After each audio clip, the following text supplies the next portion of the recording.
अस्सलाम वालेकुम जी, मैं हूं अहमद शहीद और आप देख रहे हैं मेरा यूट्यूब चैनल।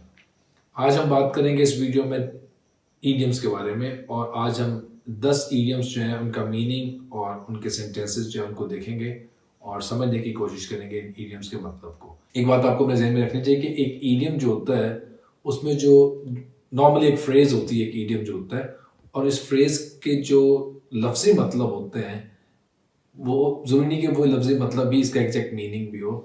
इसके थ्रू जो सेंस कन्वे की जाती है वो लफ्ज़ी जो मीनिंग होते हैं, जो लिटरल मीनिंग्स होते हैं, उससे थोड़ी सी डिफरेंट होती है। लेकिन थोड़ी सी अगर हम अपनी कॉमन सेंस और थोड़ा सा अपनी आईक्यू को यूज़ करें, अच्छा अगर हम थोड़ी सी अपनी इंटेलिजेंस यूज़ करें तो इन वर्ड्स का जो मीनिंग होता है उनके थ्रू ही हम कहीं इनके अंदर छुपी हुई सेंस को भी जो है वो समझ सकते हैं और पिक कर सकते हैं। और कुछ इडियम्स ऐसे होते हैं जिनके पीछे कोई हिस्टोरिकल कॉन्टेक्स्ट होता है, तो अगर हम उस हिस्टोरिकल कॉन्टेक्स्ट को समझ जाएंगे दफ़ा तो हमें वो इडियम याद भी हो जाता है और उसका मफहूम जब हमारे जहन में क्लियर हो जाएगा, जब सेंस को हम एक बार पिक कर लेंगे तो फिर शायद उसको याद करना हमारे लिए आसान होगा और ज़्यादा देर तक हमारी मेमोरी में जो है वो रहता है। और मैं यहाँ पे आपसे रिक्वेस्ट करूँगा जो भी लर्नर्स ऑफ इंग्लिश लैंग्वेज हैं कि वो अपनी जब कन्वर्सेशन किसी से कर रहे हो या कोई चीज़ लिख रहे हो तो उनको ट्राई करना चाहिए कि उनके एक्सप्रेशन जो उसमें डिफरेंट किस्म की वैराइटीज़ होनी चाहिए, उसमें अच्छी वोकैबुलरी भी होनी चाहिए, लैंग्वेज स्ट्रक्चर्स का अच्छा यूज़ होना चाहिए, उसमें कुछ अच्छी कोटेशंस आने चाहिए, कुछ अच्छे ईडियम्स का इस्तेमाल होना चाहिए। जब आपका ये सारा का सारा आर्सेनल होगा तब जाके आप एक अच्छे राइटर, एक अच्छे स्पीकर बन सकते हैं। तो आज का जो हमारा पहला ईडियम है वो है जी a bone of contention. A bone of contention का मतलब होता है जी फसाद की जड़।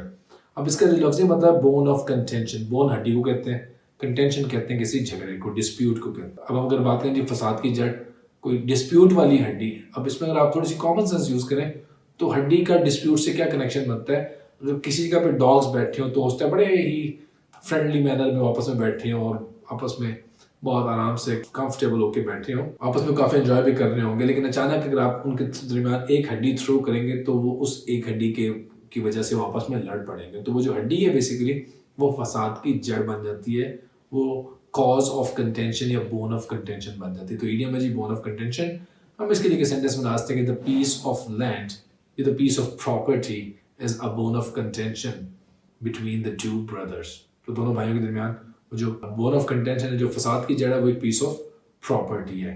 अब बोन ऑफ कंटेंशन फसाद की जड़, इसी से मिलता जुलता एक और इडियम होता है एग्जैक्टली सेम मीनिंग वाला, एन एप्पल ऑफ डिस्कॉर्ड। इसका मतलब भी फसाद की जड़ ही होता है।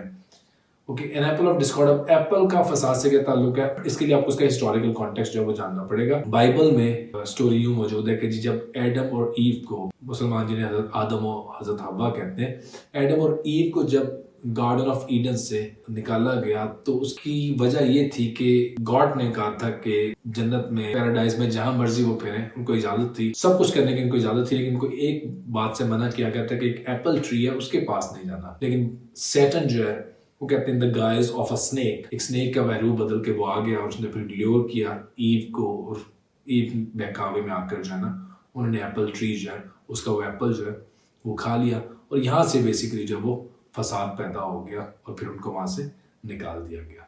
तो ये G N apple of Discord, फसाद की जड़। अगर आपको हिस्टोरिकल कॉन्टेक्स्ट इसका मतलब एक दफा अगर आप समझ लेंगे तो मेरे ख्याल से सारी जिंदगी आप इस ईडियम को भुला नहीं सकते। एन एप्पल ऑफ डिस्कॉर्ड, अब इसका सेंटेंस आप बना सकते हैं, वो जो पहले हमने सेंटेंस किया था वही सेंटेंस आप बना सकते हैं, the piece of property is an apple of discord between the two brothers। आप कोई और सेंटेंस बना सकते हैं कि आप कहते हैं his disgraceful statement in the meeting created problem and that became an apple of discord between him and his friend।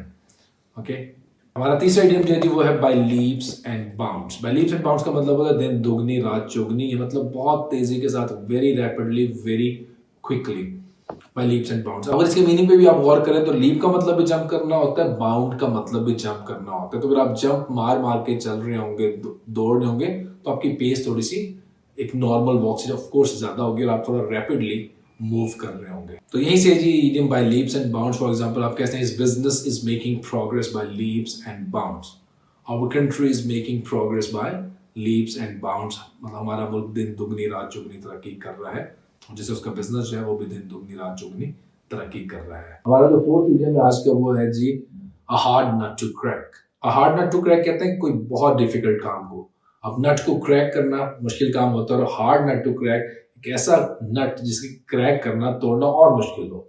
तो डिफिकल्ट काम को कहते हैं। आप कह सकते हैं जी learning English language is not a hard nut to crack. English language सीखना कोई इतना मुश्किल काम भी नहीं है, आप लोग बहानेबाजी करते हैं, इतनी मुश्किल नहीं है। A hard nut to crack का मतलब मुश्किल काम है। इसी से मिलता जुलता एक और इडियम होता है जिसका मतलब सेम है जी, an uphill task. An uphill task का मतलब भी मुश्किल काम होता है। अगेन आप कहते हैं जी learning English language is not an uphill task. Okay, आप कह सकते हैं कि जी learning the art of cooking is not an uphill task. Okay जी, अब खवातीन इस पे इतराज करती हैं जी कुकिंग तो शायद बड़ा मुश्किल होता है, लेकिन हमारा शायद इतना भी अपहिल टास्क कोई बहुत भी मुश्किल काम नहीं होता।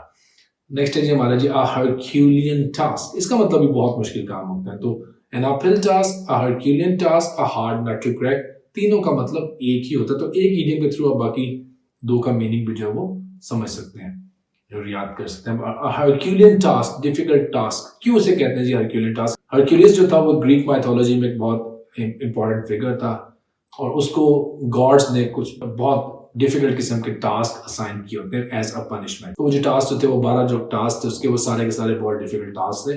तो कोई भी ऐसा काम जैसे जो कि हरक्यूलियस के काम की तरह से हो, बहुत मुश्किल काम, उसके लिए इडियम यूज किए थे अ हरक्यूलियन टास्क। आप कहते हैं जी starting a business from the scratch and making it successful is a Herculean task. एक बिजनेस को शुरू से स्टार्ट करना और उसको सक्सेसफुल बनाना एक हरक्यूलियन टास्क होता है, डिफिकल्ट टास्क हो। हमारा नेक्स्ट इडियम है जी एवरी इंच। एवरी इंच का मतलब होता है मुकम्मल तौर पर, थॉरली, कंप्लीटली। आप कहते हैं he is a gentleman every inch, आप कहते हैं he is every inch a gentleman. कहते हैं कि we shall protect every inch of our country at any cost. Next idiom है जी हमारा to cut a sorry figure. To cut a sorry figure का मतलब होता है शर्मिंदगी उठाना, एम्बैरेसमेंट फील करना। To cut a sorry figure के लिए आप फॉर एग्जाम्पल आप कहते हैं जी he had to cut a sorry figure because of his lack of preparation for the test। तो टेस्ट में जो उसकी प्रिपरेशन ठीक नहीं थी तो he had to cut a sorry figure, उसको शर्मिंदगी उठाना पड़ी। नौवां इडियम है जी to call a spade a spade। To call a spade का मतलब है साफ साफ बात करना, खरी खरी बात करना, जो बात जैसे हो उसको वैसे ही करना। स्पेड को स्पेड ही कहना। स्पेड एक मतलब बेलचा, शॉल जिसे कहते होते हैं, उसको स्पेड ही कहना, उसे रेक या कुछ और ना कहना। और स्पेड कार्ड्स की गेम में एक टाइप ऑफ कार्ड भी होती है जिसको हम स्पेड कहते हैं। तो स्पेड को स्पेड ही कहना, कुछ और ना कहना, जो चीज जैसी हो उसको वैसा ही कहना। तो आप कहते हैं कि जी he is a very straightforward person and he always calls a spade a spade. वो एक बड़ा साफ को शख्स है और हमेशा ही कॉल्स अ स्पेड। और आज का हमारा 10वां और आखिरी इडियम है जी a bolt from the blue. आसमान से किसी बिजली का गिर जाना, अचानक किसी आफत का आ जाना। बोल्ट बिजली होती है, फ्रॉम द ब्लू का मतलब ब्लू चूंकि स्काई होता है, अब बोल्ट फ्रॉम द ब्लू का मतलब है स्काई से, आसमान से किसी बिजली का गिर जाना, अचानक किसी आफत का आ जाना। अब कहते हैं the news of his son's death was just like a bolt from the blue for him. तो ये थे आज के हमारे 10 इडियम्स। इनको अपनी कन्वर्सेशन में भी यूज किया गया, राइटिंग स्किल्स में, स्पीकिंग स्किल्स में, और आप देखेंगे आहिस्ता आहिस्ता आपकी इंग्लिश जो इंप्रूव हो रही है। और आगे चल के हम वीडियोस में मजीद जो है इडियम्स को भी डिस्कस करेंगे। आज के इस लेक्चर को यहीं पे खत्म करते हैं। अपना ख्याल रखिएगा। अल्लाह हाफ़िज़।